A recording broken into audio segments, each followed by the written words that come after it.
नमस्कार, मी सोनल तांबे. Global Maharashtra 24 news बुलेटिनमध्ये तुम्हा सर्वांचं स्वागत.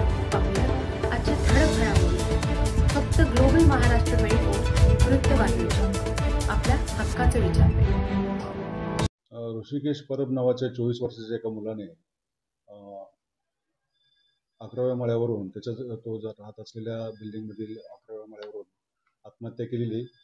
आज सकाळी 12:15च्या सुमारास ही घटना घडलेली आहे. सदर जखमीस शास्त्रीनगर हॉस्पिटल येथे घेऊन गेल्यानंतर उपचारादरम्यान त्यास मृत घोषित करण्यात आलेले आहे. करण्यात आले, पण 11व्या माळ्यावरून सडनली तो खाली आल्यानंतर मोठ्या प्रमाणात गंभीर जखमी होऊन तो उपचार दरम्यान मयत झालेला आहे.